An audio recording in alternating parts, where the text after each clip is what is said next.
Многие люди думают, что Бог — это такая личность, которая хочет нас подкараулить на каких-то вот вещах нехороших, поймать нас, дать нам, я не знаю, там, шапалаков и каким-то образом нас наказать, что-то с нами совершить, потому что вот мы слышим какое-то, тяжелое, скажем так, слово, которое обличает нас. Нам иногда кажется, что мы недостойны из-за того, когда мы видим свое сердце, и мы реагируем зачастую неправильно. Когда мы говорим о гордости, это Господня милость, когда мы видим свет, мы видим возможности, мы видим возможность для перемен, возможность для изменений. Мы понимаем, что мы двигаемся от тьмы к свету. Мы понимаем, что есть вещи, которые Бог освещает в нашей жизни. Мы эти вещи оставляем. И мы знаем одно, что когда мы это делаем, Бог нас не осуждает. Потому что Он знает, какие мы пришли к Нему. Бог радуется вместе с нами, когда мы правильно реагируем на Слово, когда мы правильно можем просто откликнуться на те призывы, которые Он делает. И Он радуется, что мы шаг за шагом, день за днем от тьмы двигаемся к свету. От нашего прошлого, прошлого полного гордости, полного надмения, высокомерия, мы двигаемся к вещам, которые приходят с неба в нашу жизнь от Христа. Смирение, кротость, те самые любимые слова. Поэтому апостол Павел говорит: опасайтесь, чтобы ваше вот это состояние «я знаю», оно не переросло в надмение над другими людьми. И особенно над теми людьми, которые могут сегодня нам помочь. Приходят в нашу жизнь, говорят какие-то вещи. Остерегайтесь вот этого, знаете, ответа, когда к тебе еще человек ничего не успел сказать, и ты внутри: да я знаю, что он ко мне лезет. Что ты лезешь ко мне? Сегодня я хотел бы с вами поговорить. Важная тема, но, знаете, вот если быть честным, это касается людей, которые, уже не первый год, скажем так, верующие. Второй год, да, как минимум. Это люди, которые уже не первый год к чему-то стремятся, уже как минимум хотя бы второй год. Это люди, которые уже что-то увидели в своей жизни, какие-то результаты. Это люди, которые внутри своего сердца говорят: смотри, что у меня есть. Или смотри, чего я достиг. Запиши себе, пожалуйста. Знаете, статистика говорит такую вещь. Когда человек учится на права, я не знаю, где я это взял, но много-много лет назад я слышал это от кого-то, что большинство людей, которые заканчивают автомобильные вот эти вот курсы, первый год своей практики они ездят идеально, не попадают ни в какие эксцессы, инциденты. Они не попадают ни в какие ДТП, потому что, знаете, это вот это внутреннее состояние: ты ничего не можешь, ты ничего не умеешь, ты всему учишься, ты каждый шаг по 100 раз посмотришь по всем зеркалам, ты все проверишь, там все там пристегнуто, включено ли, у тебя там еще выбежишь, посмотришь, все ли по красоте. Ты как будто бы, знаешь, такой бодрствующий водитель. Потом проходит год. Ты стал как рыба в воде, ты знаешь уже где, как, надо там прибавить, тут убавить, здесь перед пешеходкой притормозить, там такие знаки, здесь такие. Ты уже такой на расслабоне, ты все знаешь, ты все можешь, ты все понимаешь. И статистика говорит, что многие из этих водителей попадают на второй год в аварии. И мы на эту тему сегодня с вами поговорим, дорогие друзья.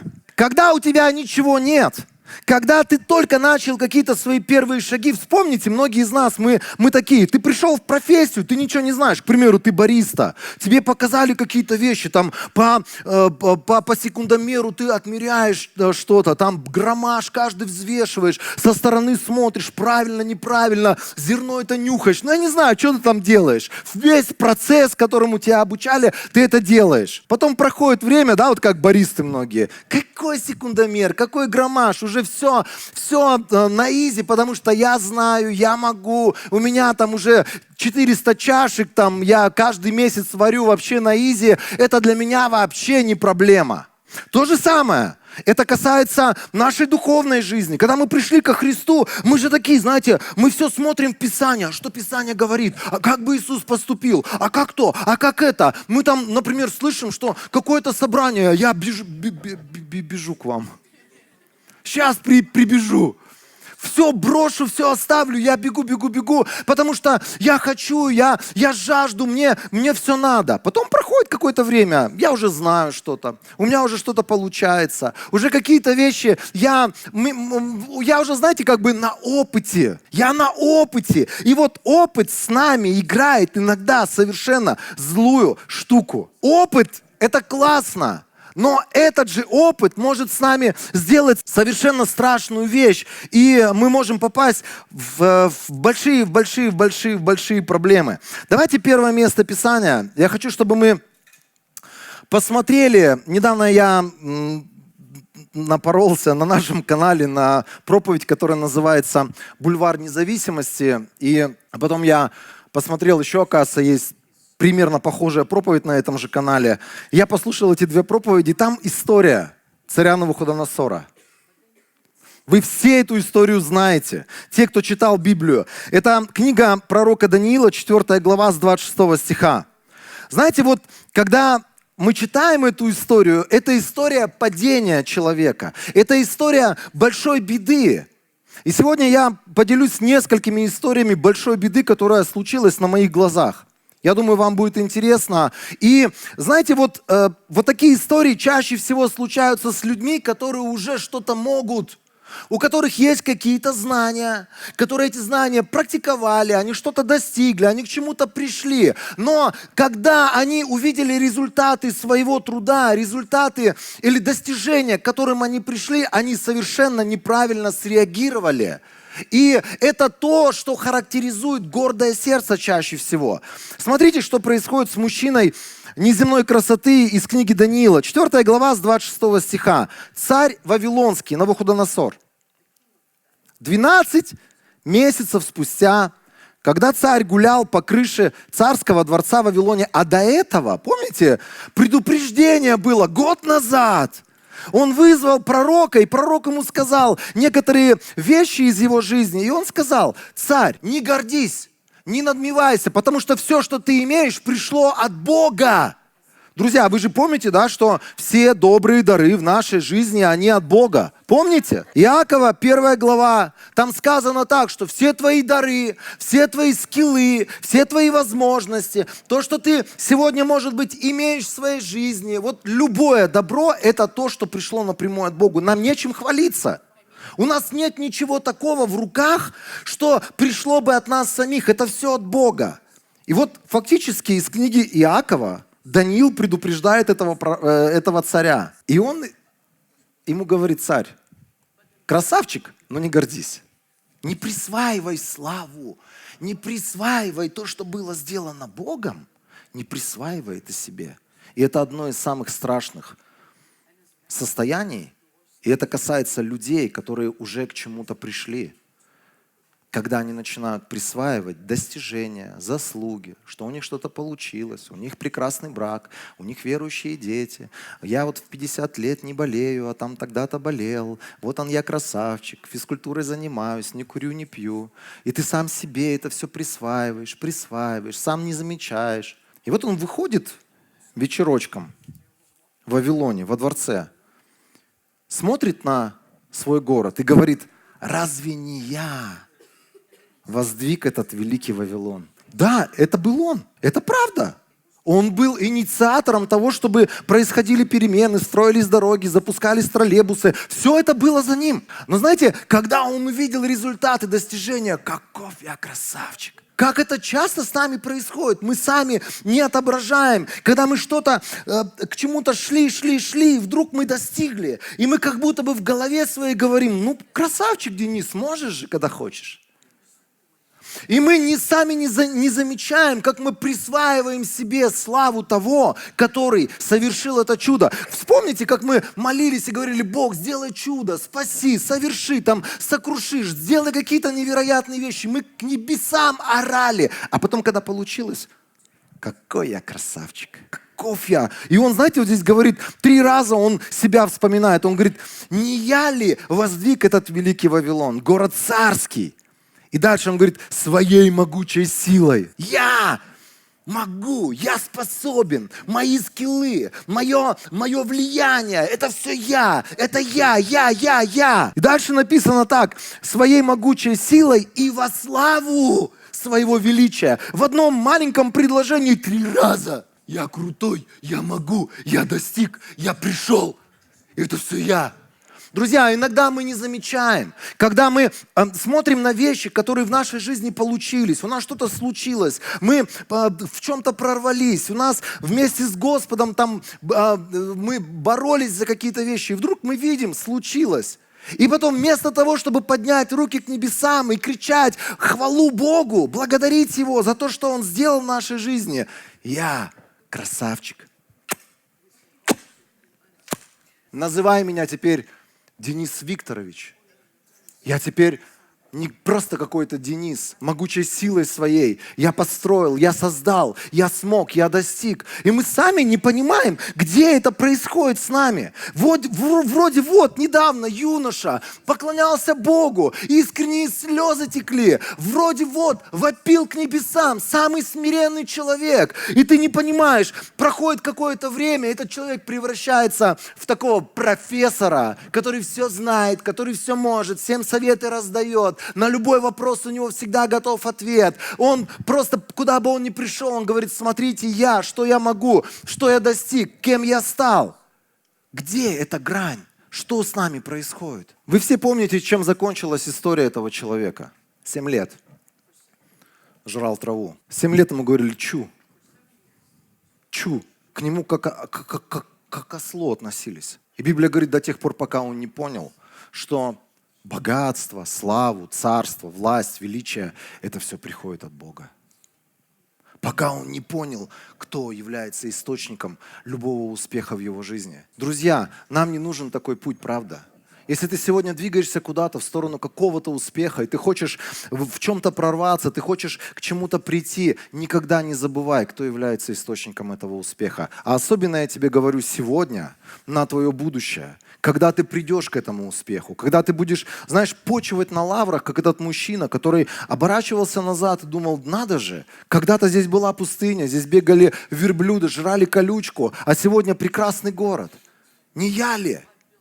Не я ли? В любой ситуации, когда у тебя ничего нет, ты сегодня, может быть, вопишь к небесам, и у тебя что-то маленькое приходит, ты благодаришь Бога. Вот когда придет в 10, в 100, в 50, в 150 раз больше в твою жизнь, тем более поднимай руки к небесам и благодари Бога за то, что Он сделал в твоей жизни. И за то, что все то, что ты видишь доброе сегодня, это все приходит от Него. Еще одна история, тоже очень потрясающая, это история падения одного из величайших Божьих людей, генералов Божьих, не знаю, как хотите, героев веры. Это человек по имени Давид. Мы все знаем эту историю. Совершенно, отвратительная история падения, когда человек падает в прелюбодеяние, после этого он убивает людей, он пытается все это скрыть, он пытается, это все покрыть какой-то ложью. Но эта история очень интересно начинается. Если вы посмотрите, 2 Царств, 11 глава. Но если ты просто откроешь свою Библию и начнешь листать ее в сторону 10, 9, 8, 7. Там будут такие заголовки. Давид побеждает филистимлян, Давид вносит ковчег, Давид побеждает врагов, Давид то, Давид это, Давид совершает это. Давид, это Давид человек, который переживает огромное количество прорыва.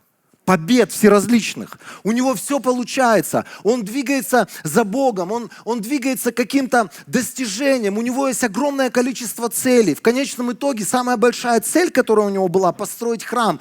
И Бог ему в одной из предыдущих глав говорит, что ты построишь через сына своего. Он обещает ему, что он построит храм. Этот человек достиг многого. И мы читаем 11 глава с 1 стиха. Весной, когда цари идут на войну, Давид послал Иоава со своими приближенными и всем израильским войском.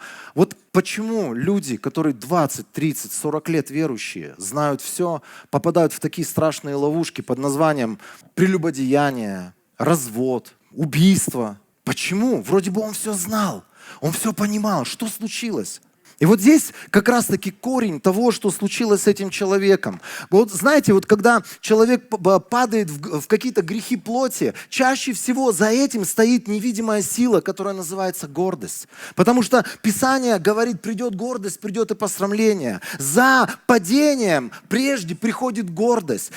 Библия говорит, возвышается сердце человеческое перед падением. Чаще всего все самые страшные истории падения в христианском мире, начало лежит в гордости. Я вспоминаю одну историю человека, который, просто его очень многие люди знали, они очень, многие благословились его служением. Это люди, которые понимали, насколько этот человек смирен, кроток, ищет Бога, и вокруг него созидалось большое Божие движение. На пути в какой-то момент что-то случилось, когда стало получаться, когда стали приходить вот реальные результаты, реальные плоды, стали спасаться десятки, сотни, тысячи людей, стали там строиться церковные здания, разные проекты стали реализовываться, и что-то происходит с сердцем человеческим. Человек как будто бы смотрит на свои достижения, на свои результаты и говорит, а я-то крут.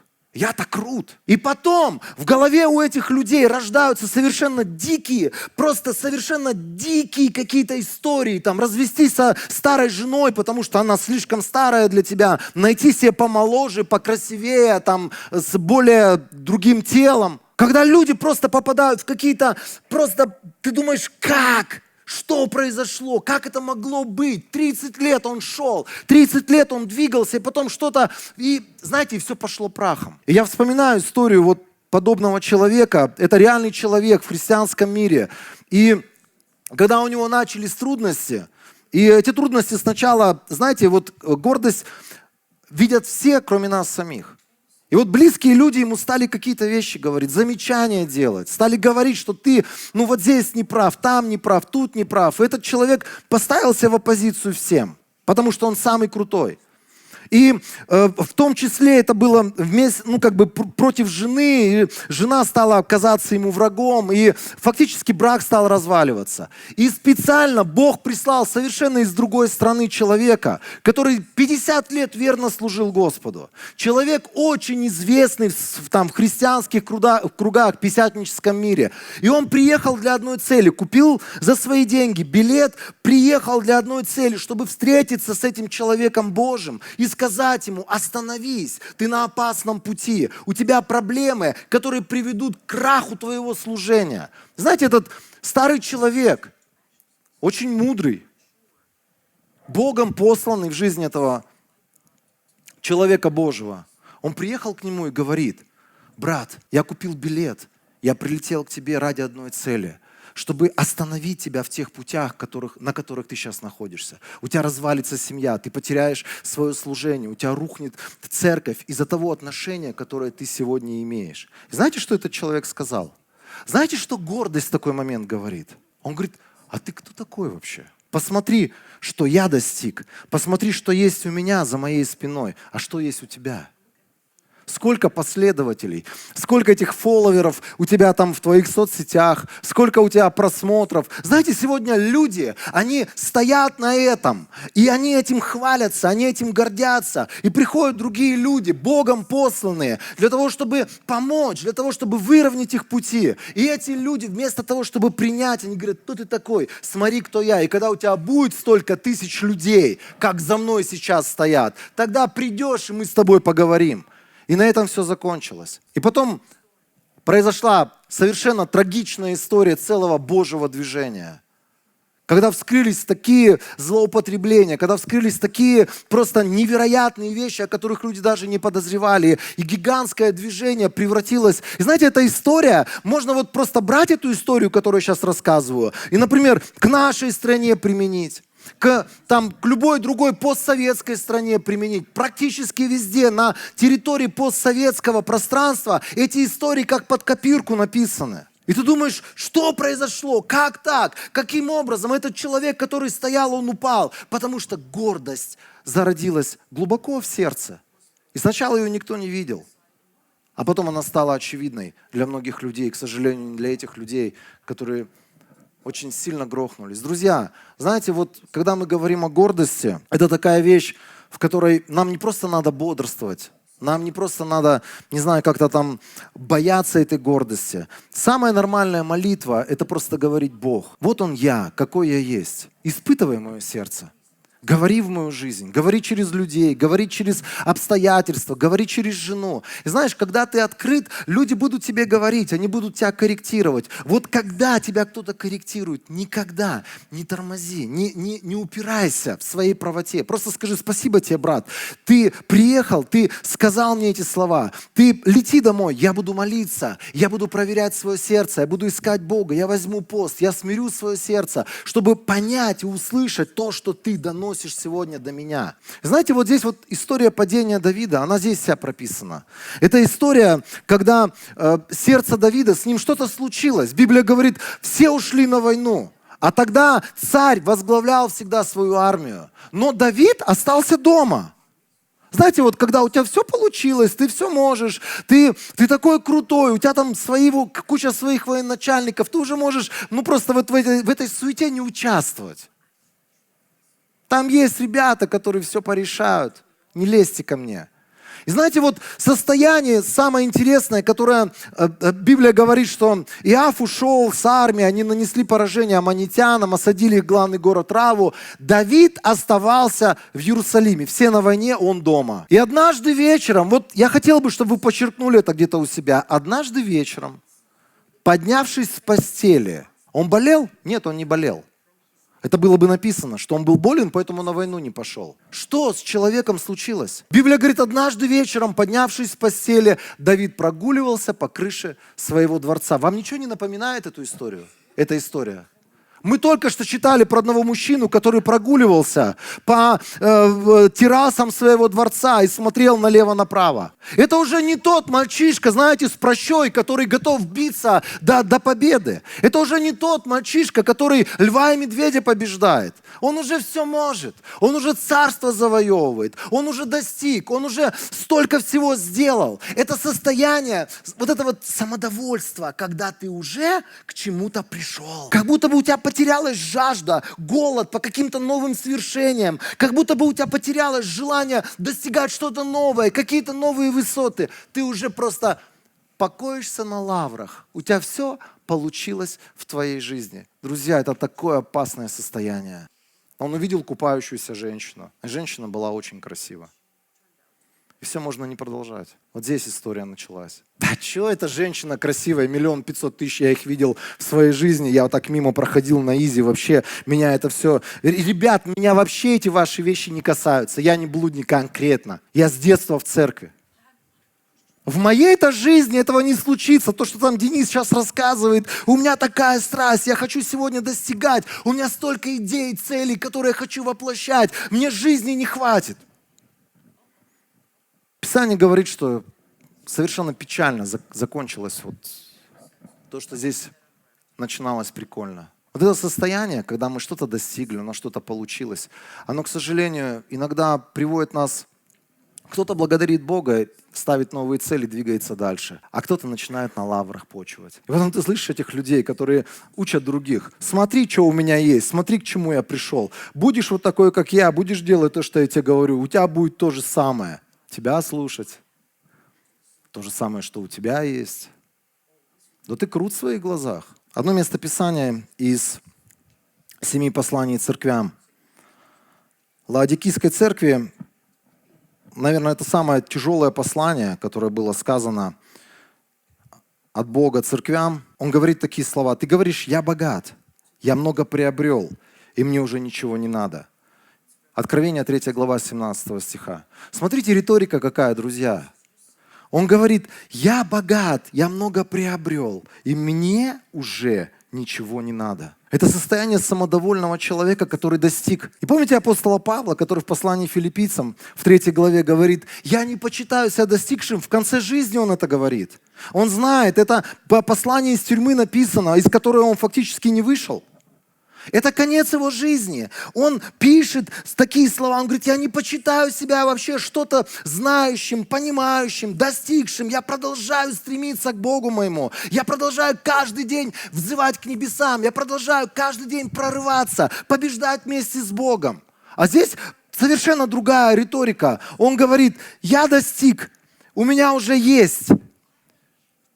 Я много приобрел, и мне уже ничего не надо. Просто поднимай руки к небесам и говори: Господь, я хочу всегда большего в Тебе и в Твоем Царстве. Я никогда не хочу довольствоваться чем-то малым, чем-то то, что уже пришло. Я хочу видеть больше. Спасся один человек через тебя. Двигайся дальше. Не останавливайся на этом. Поменялось что-то маленькое в твоей семье. Двигайся дальше. Если ты увидел какие-то перемены в своем мышлении, двигайся дальше. Это только начало. Это только то самое малое, что ты мог просто вместе с Богом достичь на сегодняшний день. И дальше Иисус говорит: ты даже не осознаешь, что ты несчастен, жалок, нищ, слеп и гол. Иногда нам кажется, что мы такие крутые, глядя на то, кто мы есть, что мы достигли, к чему мы пришли. А Господь говорит: вот все, чем ты хвалишься, это так жалко, это так убого. Это те вещи, которые даже, это вещи, которые, минимальная вообще, это прожиточный минимум. И дальше он говорит: я советую тебе купить у меня золото, очищенное в огне, чтобы разбогатеть. Купи белую одежду, чтобы закрыть свою постыдную наготу.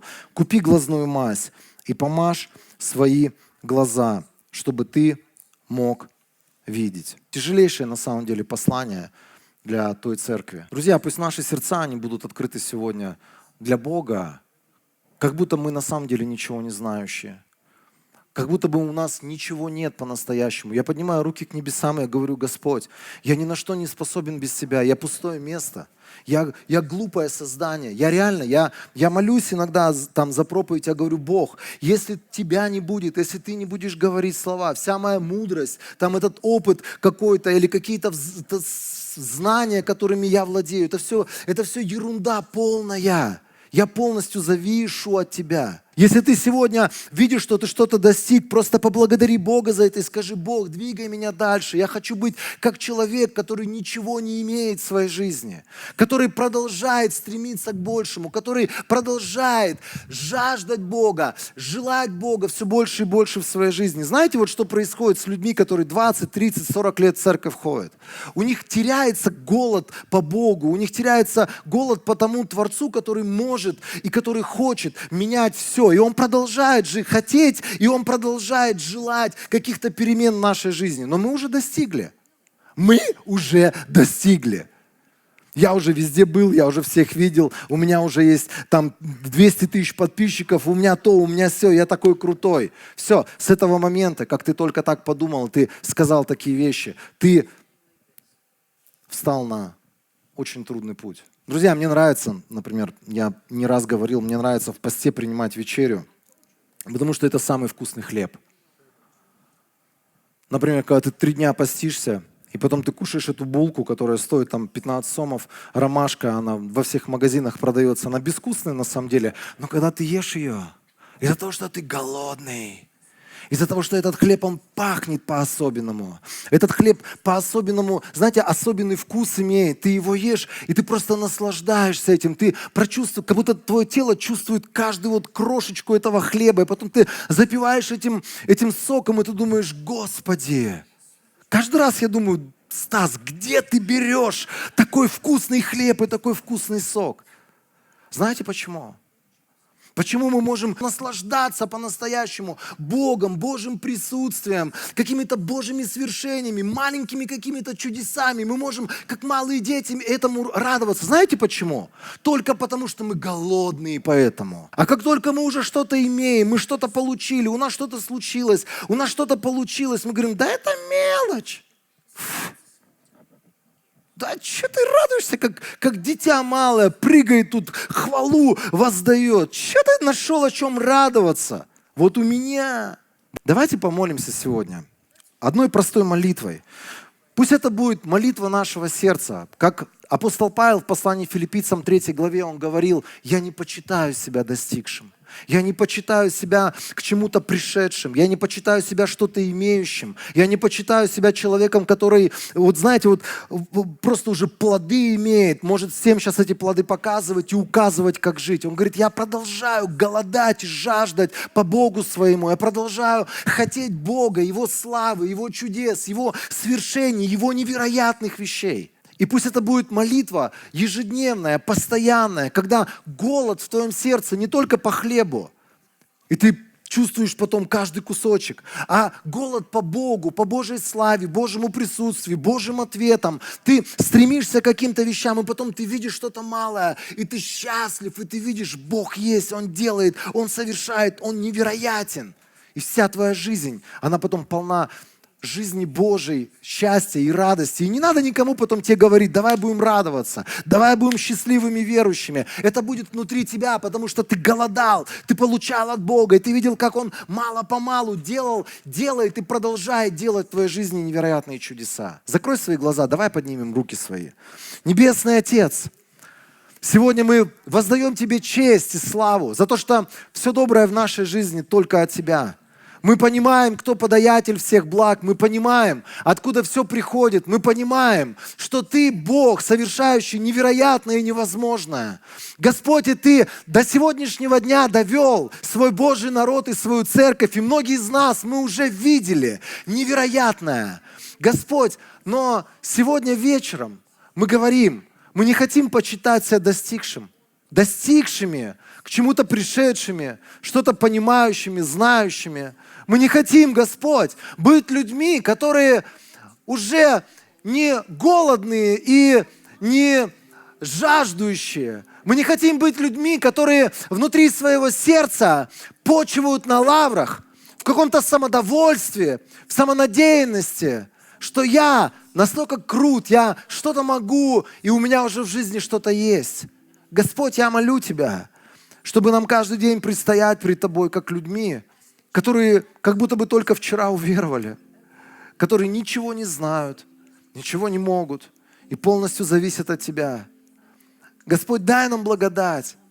Я умоляю Тебя, чтобы нам двигаться сегодня от тьмы, от гордости, самонадеянности, самодовольства.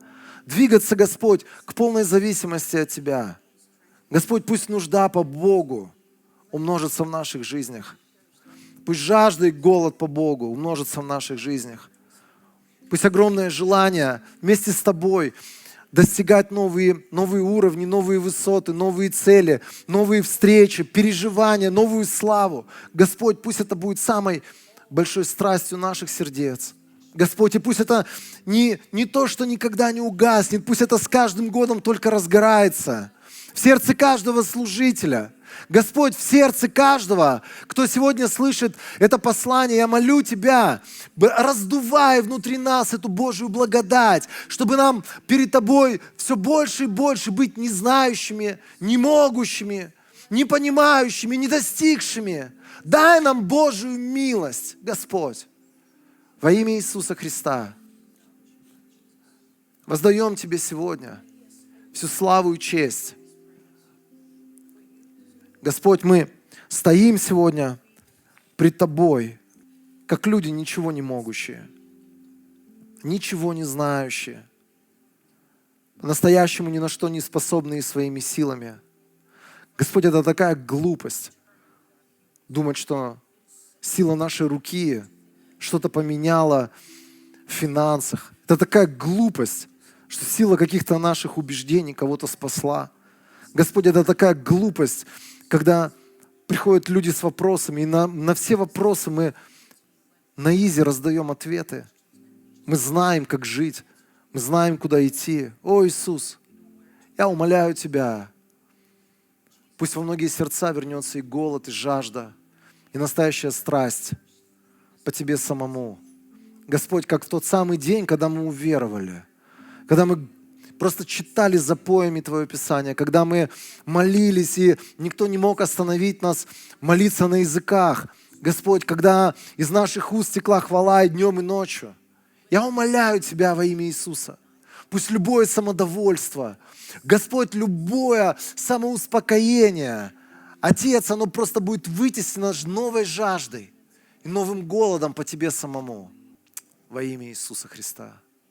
Мы поклоняемся Тебе, невероятному Богу. Однажды Ты сказал своим ученикам: придите ко мне и научитесь у меня, ибо я кроток и смирен сердцем. Господь, Ты никогда не был великим боссом. Ты говоришь, ты пришел послужить многим людям.